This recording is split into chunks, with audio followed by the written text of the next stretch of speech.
Okay, let me be honest with you. I lost 15 pounds in 30 days without going on a diet, without cutting out carbs, no crazy juices, no starving myself. And I know, that sounds kind of insane because for so long we've been taught that weight loss has to come from these strict, miserable plans. But here's the truth. Every single time I tried dieting in the past, I failed miserably. Not because I was weak, not because I didn't have willpower, but because dieting in itself is designed to make you fail. So in this part of the video, I want to break down why diets do not always work. Because before I could lose weight the healthy way, I had to face the hard truth that dieting was one of the things that was holding me back and keeping me stuck. I can't even tell you how many times I would search up how to lose weight fast. Every single time the internet would give me some new quick fix, like drink a smoothie for one whole week, cut out all carbs and sugar, or my favorite one, drink a detox tea and all your fat will just melt away magically. Yeah, okay. And when you are desperate, these things can sound so convincing. I remember one time I had cut out carbs completely. And for the first few days, I actually felt lighter. I actually dropped 4 pounds in a week. But guess what? It wasn't fat. It was just water. And as soon as I ate bread again, it all came back even more. That's when I realized that most of these diets are just illusions. They promise you fast results, but it's all really just smoke and mirrors. And the second you stop following those rules, then you're back to square one. Here's the other trap I fell into, the restriction cycle. I'd start the diet all motivated saying, okay, this time I'm really going to stick to it. Day 1, perfect, only salads and chicken breasts. Day 2, I'm still going strong, maybe a little bit of cravings here and there. Day 3, I smell cookies and suddenly I'm struggling, I'm depressed, and I'm fighting for my life. By day 4, I'd binge eat. Not just one cookie, but I'd eat the whole entire box because my body was actually screaming for everything I'd been depriving myself of. Then what else happens? Guilt, shame, and promising myself that I'll start over again on Monday. And that is how I stayed stuck for years. Here is the truth. Your body literally fights back when you restrict it too hard. It raises your cravings, slows your metabolism, and makes food an obsession. That's why diets feel like mental torture, because biology is trying to protect your body from starvation, even if it's self-imposed. Now let's talk science, but I'm going to keep it real simple. Every single diet works for the same exact reason: calorie balance. If you burn more energy than you eat, you lose weight. If you eat more than you burn, you gain weight. That's it. It doesn't matter if you're doing keto, vegan, intermediate fasting, or even eating 6 meals a day. All of them can work, but only if they put you in a calorie deficit. The problem is a lot of diets try to disguise this with rules like saying cut out carbs, eat clean foods, or eat in a certain time window. But at the end of the day, it's all just a sneaky way of lowering your calories. But here's the catch. Because those rules are so extreme, you cannot stick to them.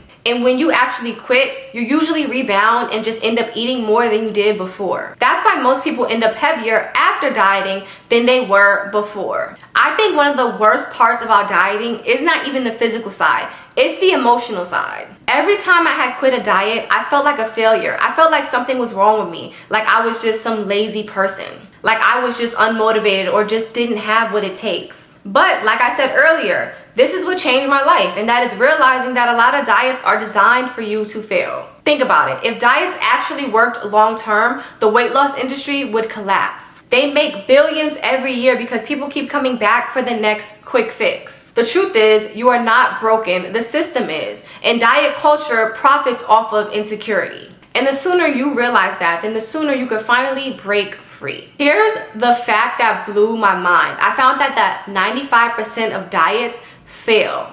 95%.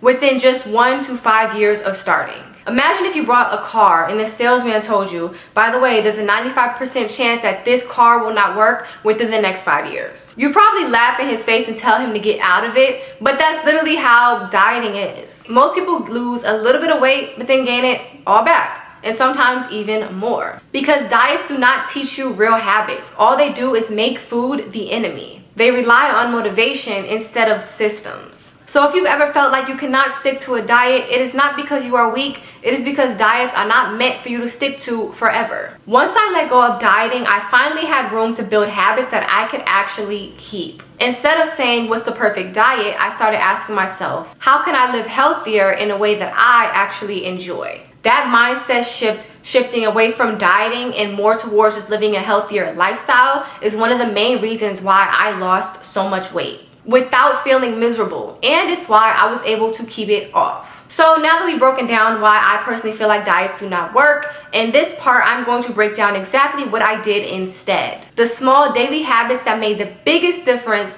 and how I set myself up for real success. And no, it was not some magical overnight change. It was small daily habits that I added into my lifestyle. There's this saying that I love: small hinges swing big doors. That's exactly how I approached weight loss. Instead of trying to change my whole life within one night, I focused on the little things that I could actually stick to. Consistency beats intensity every single time. I didn't automatically go from eating fast food every day to the next day having a perfect meal plan. I didn't go from never working out to training 7 days a week. What I did was make one small change at a time, and over time, those small changes slowly start to add up. One of the first things I changed was water. I realized I was drinking everything but water: sodas, juices, Starbucks drinks. And not only were those loaded in calories and sugar, but they weren't even keeping me full. So I made a rule for myself: before I eat anything, I drink a glass of water. Simple. Not only did that stop me from mistaking thirst for hunger, but it also made me feel fuller with less food. And I didn't tell myself no soda ever again. I just told myself water comes first. That one shift cut out hundreds of calories without me even really noticing. I started feeling more energized, less bloated, and way more in control of my body. Another shift I made was focusing on protein. I did not cut out carbs. I didn't cut out fat. I just made sure that every meal had protein. Chicken, fish, eggs, Greek yogurt, protein shakes. Here's why it worked. Protein keeps you fuller longer. It helps you maintain your muscle while losing fat. And it helps prevent those crazy blood sugar spikes that makes you crave junk food and sugar. Again, no restriction. I didn't tell myself no bread, no pasta, no sugar. I just asked myself, okay, where's the protein at? Now this one was huge for me, and that was mindful eating. I used to eat so fast that I barely even tasted my food. And because of this, I would always end up eating way more than I really needed to. So I decided to chew slower, put my fork down in between bites, so I could actually taste, enjoy, and digest my food. And it sounds very simple, but it completely changed my relationship with eating. That one shift cut out hundreds of calories, not because I restricted myself, but because I just listened to my body and my cues. Another thing a lot of people don't realize is how important sleep is for weight loss. And I feel like I say this in almost every single video, but it's that important. When you're sleep deprived, your hunger hormones go crazy, basically making you crave more food. And the food that you crave is usually going to end up being junk and sugar. In the past, I would stay up late scrolling on my phone, I'd wake up exhausted, and I would rely on coffees and sugar to keep me going throughout the day. So I decided to make sleep a priority. 7 to 8 hours of sleep every single night.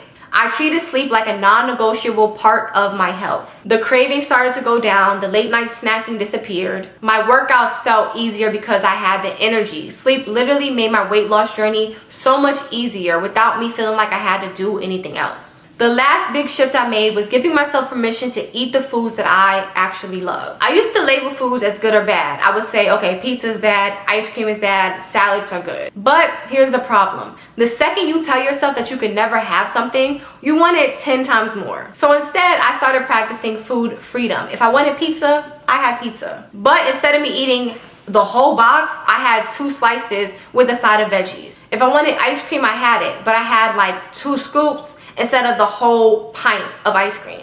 And the crazy thing is, by letting myself have it from time to time, I didn't feel deprived. And because I wasn't binge eating, I actually ate less overall. Food freedom gave me balance, and it's one of the reasons why I never felt like I was on a super strict diet. So in part 3, I'm about to dive even deeper into the movement side. Exactly how I structured my workouts, how I kept it simple, and how you can do the same without spending hours in the gym or obsessing over every single calorie. Okay, so let's talk about the part everybody either hates or loves, and that is exercise. Now, if you heard exercise and automatically think that means doing hours on the treadmill or sweating like crazy or even doing HIIT workouts every day non-stop, I want you to pause right there. I did not lose weight by overworking myself in the gym. Instead, I discovered the power of movement that did not feel like a punishment. Movement that felt natural, movement that actually fit into my life without taking over it. The truth is, weight loss is not just about burning more calories in the gym.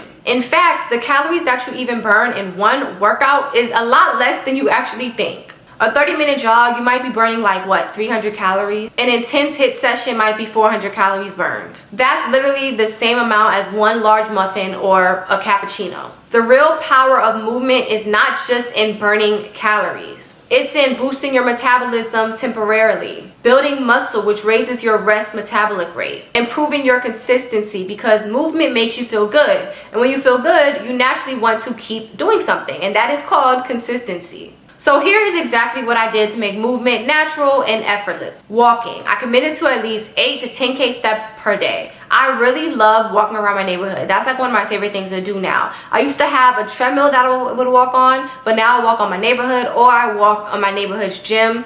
Really simple, and I love it. Sometimes I would break it up into 3 smaller walks, so I wouldn't be doing a whole hour session walking once. I'd break it into like maybe 3 15-minute walks or something like that. I would lift light weights 3 times a week. Like full body sessions, they would be like 45 minutes max. I focused on squats, push-ups, dumbbell presses, rows. Nothing super crazy or intense, just enough to make me feel and actually be stronger. I would do fun cardio 1 to 2 times a week. I didn't force myself into running if I hated it. Instead, I would do things like dancing, jump rope, or even HIIT workouts that I could do at home. I would do active recovery like stretching, yoga, or even just doing like the phone rolls while TV's playing or music is playing. That is also very important to prevent injury, so I always recommend people to make sure they are stretching after their workouts, as well as warming up before as well. The key in all of this was not perfection, it was consistency. Before this, I used to try to do the all or nothing type of workouts. I would do like intense workouts every single day and just burn myself out.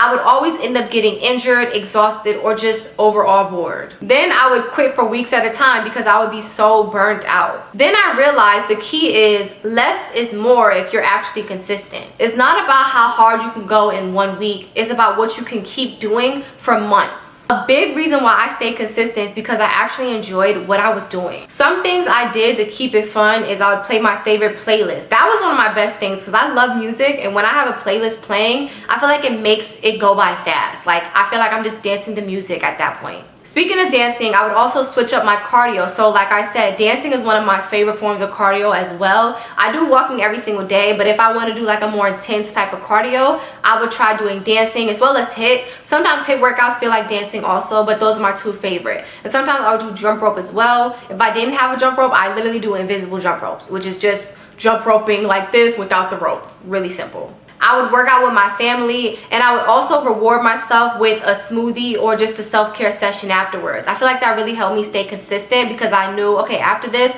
I'm gonna get my favorite smoothie, or after this, I'm gonna go get my nails, I'm gonna get a massage, or something like that. My mindset shifted from saying, oh, I have to work out, to instead feeling like, okay, I get to move my body today. Overall, I did not lose weight because I would torture myself in the gym. I lost weight because I was just consistent, doing things I actually enjoyed and not obsessing over every single calorie. When movement stopped being misery, it ended up becoming momentum. And momentum is what really transforms your body. So now it's time to be real about the mindset. You could have the best workout routine, get the perfect water intake in, but if your mindset is not in the right place, it's all going to crumble. A huge part about why I lost weight, kept it off, and kept feeling good is because I learned about my emotional triggers. I learned how to change how I felt about food and my body. I also learned how to talk to myself in a positive way. This is the key part that a lot of people skip, but it's usually one of the main reasons why people often quit or keep going. First, you have to identify what triggers you to overeat, skip workouts, and just mindlessly snack. For me, it was stress eating. Like I would reach for chips and cookies and chocolates when I was just anxious. I would eat out of boredom. If Netflix was playing, I would automatically be just snacking on a bunch of stuff. Another thing was actually people pleasing. I know that sounds crazy, but a lot of the times when I would be out and I would see other people eating a certain way or drinking alcohol, I would feel like, okay, I don't want to seem like I'm too uptight, so I'm just gonna do what they're doing. I'm just gonna eat this even though I know I really do not need it and I don't even really want it. The last thing was negative self-talk. Feeling like I would never be good enough made me feel like, what's the point of me even taking care of myself? Why do I even care? A lot of people don't realize that when they don't love themselves, it's really harmful, because when you don't love yourself, you don't feel like there's a need to even invest in yourself. So you're like, whatever, I'm gonna eat how I want to eat. I'm not gonna work out because I don't even value myself as a person, so it doesn't even matter. Once I understood my triggers, that's when I started to replace automatic reactions with intentional reactions. I would pause and reflect. Before reaching for food out of emotion, I would pause and ask myself, okay, am I actually hungry, or am I just upset, sad, or just anxious? That tiny pause stopped a lot of mindless eating. I would find alternative coping mechanisms. If I was stressed, I would go for a walk or do a 5-minute stretch. If I was bored, I'd journal or read, or go on YouTube and learn how to watch YouTube videos without feeling like I need to snack on some junk.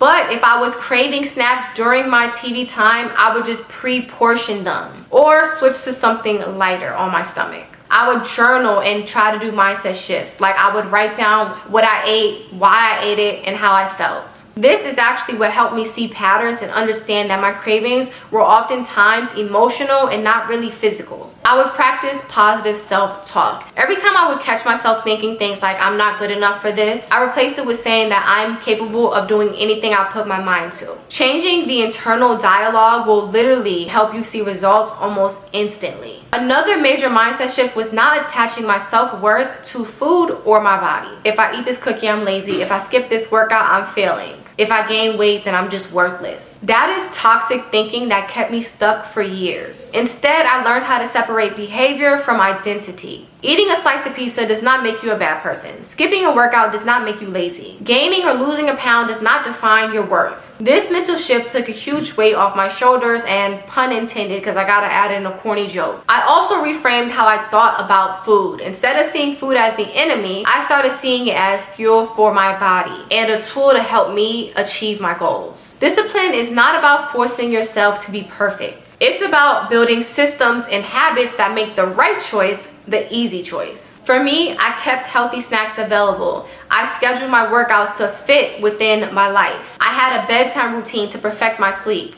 I set small, realistic goals instead of huge ones. When your environment and habits support your goals, you don't need motivation every single day. You just have to follow the system. This is how I maintain consistency without feeling deprived or stressed out. Thank you guys so much for watching this video all the way through. If you found this helpful, please make sure to like, comment, share, and subscribe. Also, I would love to hear about your journey too. And remember, the truth about weight loss isn't in restrictions or extremes. It's in consistency, mindset, and making small shifts that actually last long term. I'll see you in the next video where I'll break down even more ways to lose weight without the whole dieting drama.